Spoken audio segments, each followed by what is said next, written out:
Doon naman sa aspeto na hindi pinag-isipan, hindi po.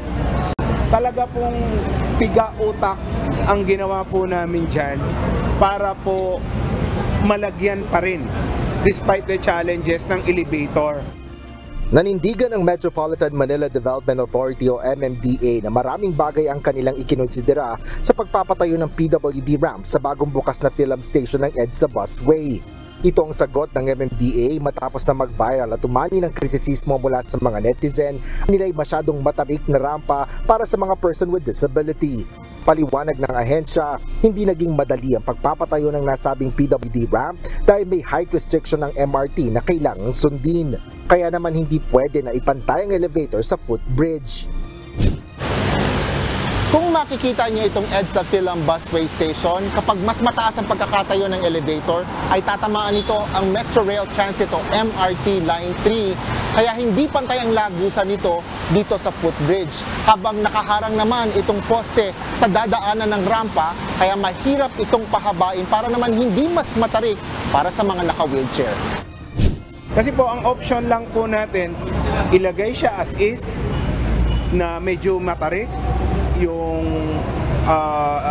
rampa or wala talaga elevator at gagamit lang po ng hagdan ang ating mga kababayan. Aminado ang MMDA na hindi perpekto ang disenyo ng rampa para sa mga naka-wheelchair.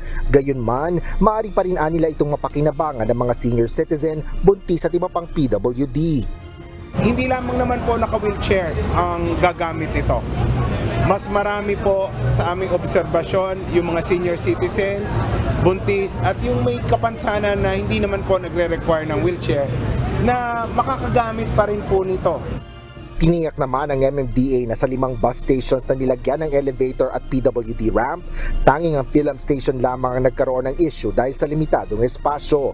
Sa kabila ng mga batikos, sinabi ng MMDA na bukas pa rin sila sa mga suhestyon at rekomendasyon upang mas maisaayos ang rampa para sa kaligtasan ng mga commuter. I'm in touch with one of the premier architectural firm dito sa Pilipinas. Ilelen po nila yung kanilang service for free. Magkakaroon po kami ng inspection at magsasuggest po sila ng ways kung paano pa i-improve. Dagdag pa ng MMDA, hindi pa rin naman tapos ng contractor ang pagsasaayos ng mga infrastruktura sa ilang busway stations. Gaya na lamang ng pagpipintura sa mga rampa upang hindi madulas sa mga dadaanan dito. Bagaman isinagawa ng inauguration o pagsisimula nito ay wala pa nilang takdang petsa kung kailan opisyal na magbubukas ang elevator at rampa. Asher Cadapan Jr., UNTV News and Rescue. Diyos ang aming sandigan, serbisyo publiko ang aming pinahalagahan.